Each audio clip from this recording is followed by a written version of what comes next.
j'étais surpris un peu récemment par une sortie de mon cadet Macky Sall.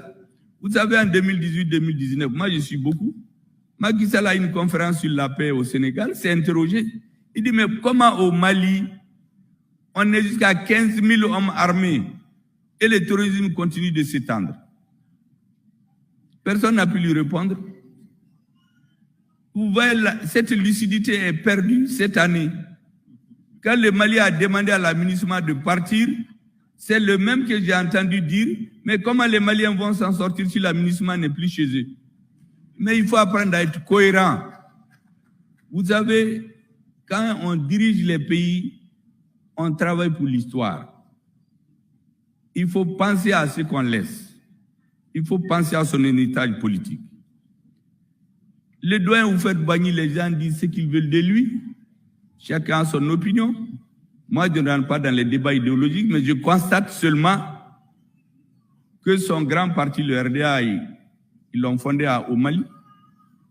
Mais plus, vous savez, à la veille de ce qu'on appelle la démocratisation, Houphouët-Boigny a dit aux Européens, il les a mis en garde, qu'ils sont en train d'exploiter l'Afrique, mais qu'un jour viendra, dans 40 ans, dans 50 ans, on est aujourd'hui peut-être à 50 ans,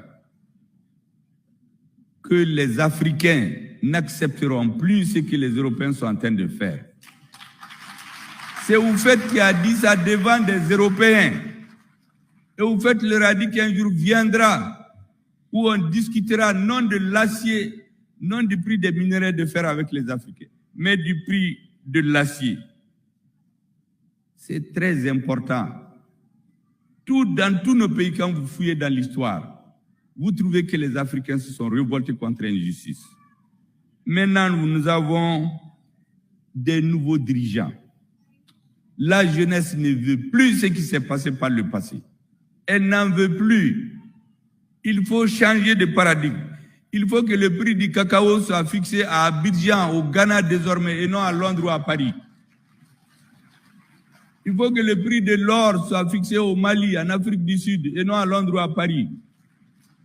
Il faut que le prix du cobalt et des matières rares se fixe au Congo, et non à Paris ou à Londres ou à Bruxelles. C'est pour ça que nous battons. Je dis donc aux Nigériens pour terminer, tenez bon, vous n'êtes pas seuls. Toute l'Afrique regarde aujourd'hui le Mali, le Niger, le Burkina Faso et d'autres pays. Je comprends que pour des questions de sécurité, nos amis européens vont dire à tel ou tel chef d'État, attention, il ne faut pas que ça prospère au Niger, sinon ça serait votre tour. Mais ça, c'est une façon non historique de voir la situation. Un président qui travaille bien, il s'entend avec son armée, il n'y aura pas de problème. Mais un président qui vient dire à son armée de baisser les armes, parce que les terroristes sont plus forts que lui. On appelle les gens pour vous aider, le terrorisme s'étend. Mais l'armée est obligée de prendre ses responsabilités. Et je finis par vous dire que l'armée ne peut pas à elle seule prendre une situation en main. Il lui faut être avec son peuple. Les Nigériens sont majoritairement aujourd'hui pour le changement. Le prix de l'uranium, pourquoi on ne le fixe pas au Niger?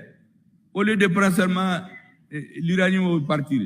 La Guinée, c'est un scandale géologique.